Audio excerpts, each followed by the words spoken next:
Welcome back. एक बार फिर से आपको अपने यूट्यूब चैनल ग्लोरी इंग्लिश में स्वागत है। और इस नए वीडियो में आपको sweetest love I do not गो का बहुत ही इंपॉर्टेंट क्वेश्चन लेकर के आया हूं, बोर्ड के लिए बेहद जरूरी है। तो वीडियो को स्किप ना करेंगे, बिल्कुल अंत तक देखिए ताकि आपके एग्जाम का कोई भी इंपॉर्टेंट क्वेश्चन आपसे न छूट पाए। तो आइए शुरू करते हैं ये आज का वीडियो। पहला क्वेश्चन है, Jordan was born in, Jordan का जन्म कब हुआ है? तो जॉर्डन 1562, 1672 या 1572 और 1570। तो सही जवाब आपका क्या होगा? तो सही जवाब आपका जो है वो होगा 1572, 1572। नेक्स्ट क्वेश्चन की तरफ बढ़ते हैं। जॉन डाइड इन, जॉर्डन की मृत्यु कब हुई है?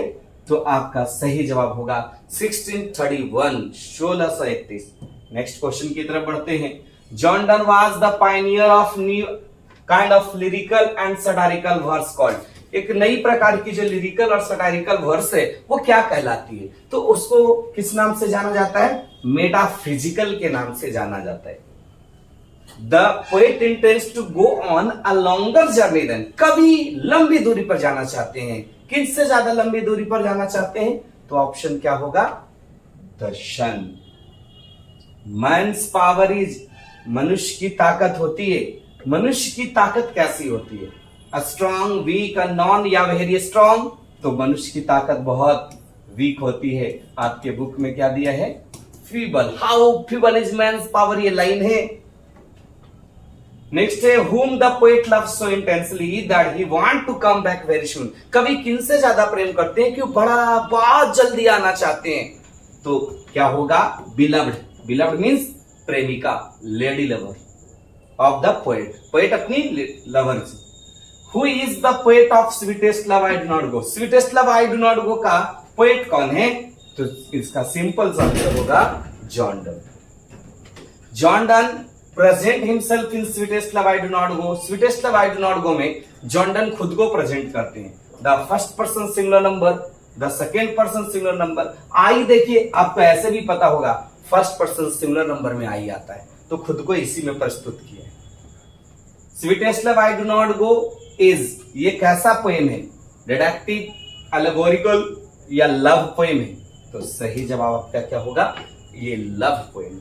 नेक्स्ट क्वेश्चन की तरफ बढ़ते हैं। Done is well known for his, Jordan जो है वो जाने जाते हैं, फेमस है। Songs and sonnets, satires, sermons, all of these. तो इसके लिए आपका सही जवाब होगा ऑल ऑफ दीज, तीनों को उन्होंने लिखा है।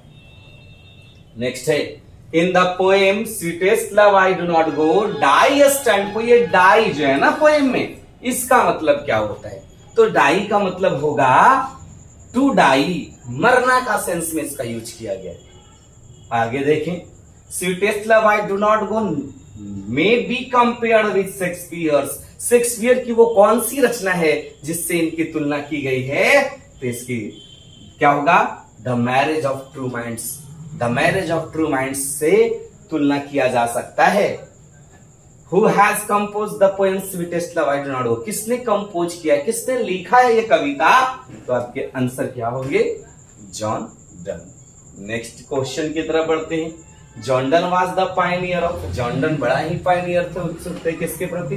तो मेटाफिजिकल पोएट्री, मेटाफिजिकल पोएट्री ये लिखा करते थे। Sweetest love I do not go is, sweetest love I do not गो क्या है? सोनिट है, ओड है, लिरिक है या बलेड है? तो यहां पे सही जवाब आपका क्या होगा? ये लिरिक है।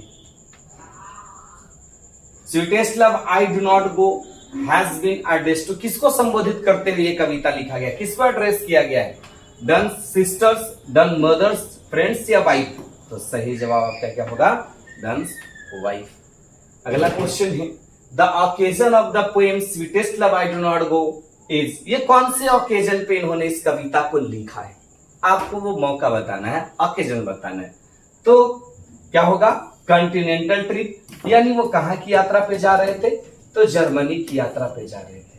तो जर्मनी भी उसी कंटिनेंट में है जिस कंटिनेंट में इंग्लैंड है, यानी दोनों यूरोपियन कंट्री है, तो सेम कंटिनेंट है, इसीलिए कंटिनेंटल ट्रिप का प्रयोग किया गया। Jordan has written the poem, Jordan ने कौन सी कविता लिखी है? ये तो आसान सा क्वेश्चन है। Sweetest love I do not go. The poet in the sweetest love I do not go is his beloved. अपनी प्रेमिका से क्या है? टायर्ड है, थके हुए हैं, एंग्री है, दुखी है, सैड है या हैप्पी है? देखिए वही गहरा प्यार से कौन ना खुश रहेगा? इसका रियल में सही जवाब यही होगा।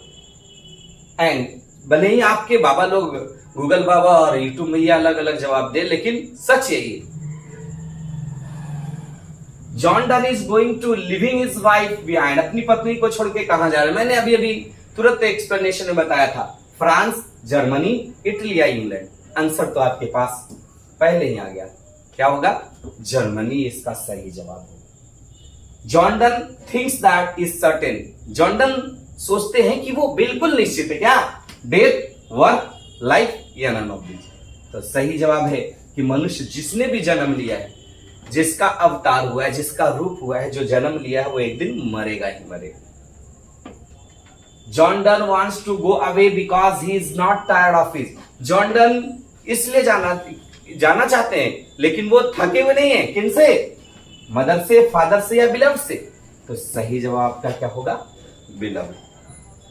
आगे हम बात करें, the poet John Donne is better than the.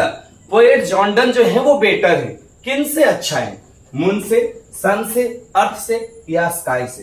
तो क्या होगा? सन से। क्यों सन से? तो सन के पास शॉर्ट वे नहीं है, उसके पास इमोशंस नहीं है, इसके पास शॉर्ट रास्ता नहीं है। तो कवि जो है, कवि के पास इमोशन है, शॉर्ट रास्ता है, विंग है, डने हैं, ये सब कुछ है, लेकिन सूरज के पास नहीं।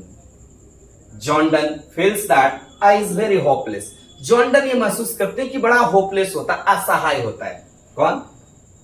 एनिमल, गॉड, बर्ड या मैन? मनुष्य पल में खुश होता है, पल में निराश हो जाता है। एक छोटी सी चीज नहीं मिली, बस इतना में ही वो दुखी हो जाता है। Has been addressed as a metaphysical poet. Metaphysical poet के रूप में किनको एड्रेस किया गया है? John Keats, T S. Eliot, John Donne या वाल्ट व्हिटमैन? तो आपका सही जवाब क्या है? John Donne. Next, wants to gladly accept death. कौन जो है वो खुशी खुशी डेथ को एक्सेप्ट कर रहे हैं, स्वीकार कर रहे हैं? तो यहां क्या है? John done. जॉन डन जो है, जॉन डन यही चाहते हैं। John Donne has seen the sun setting. John Donne ने सन सेटिंग कब देखी? टुडे, यस्टरडे, टुमारो या नन ऑफ दिस? सही जवाब क्या होगा? यस्टरडे। यस्टर नाइट आपके बुक में लिखी होगी। The poet of sweetest love I do not go is. Sweetest love I do not go के पोएट कौन है? John Donne. That thou lovest me as thou sayest me is form. ये line कौन सी poem की है?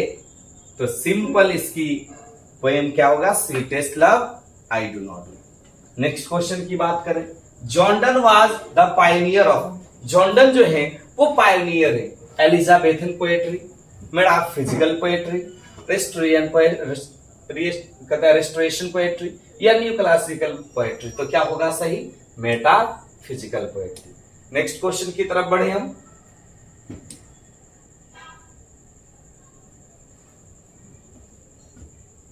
अगला question देखते हैं।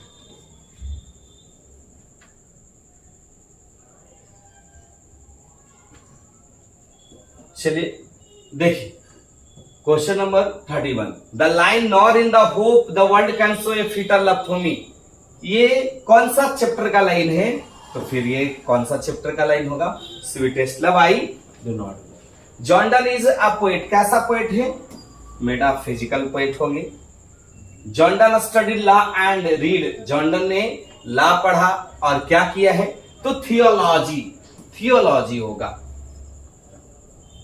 But believe that I shall make a speedier journey it's taken from. ये कौन सा चैप्टर का लाइन है? मुझ पर विश्वास करो, मैं उससे भी तेज चल के आऊंगा, सूरज से भी तेज चल के आऊंगा। Sweetest love I do not. was forced to leave Oxford University without a degree because of his religion।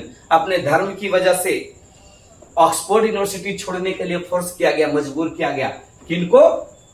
John Donne को, क्योंकि एक रोमन कैथोलिक थे और पूरा इंग्लैंड एंटी कैथोलिक था। बिल्कुल उल्टा। John Donne belongs to family. कौन सा फैमिली से है? अभी मैंने तुरंत बोला था, कौन सा? रोमन कैथोलिक, यही रिलीजन के थे। John Donne secretly married his patrons, John Donne ने अपनी पादरी का, अपने पॉप का, अपने फादर का किससे विवाह किया था? सिस्टर है, नीश है, वाइफ है या फिर मदर है? तो सही जवाब क्या होगा? पैट्रन्स नीश। आज का आखिरी प्रश्न है, in John Donne accept ordination in the Anglican church, Anglican church में जॉन डन ने कब ऑर्डिनेशन ग्रहण किया था? 1615, 1631, 1642 और 1572? तो सही जवाब क्या होगा? 1615, 1615 में। तो आज की वीडियो में बस इतना ही, मिलते हैं अगले वीडियो में, तब तक के लिए बाय बाय।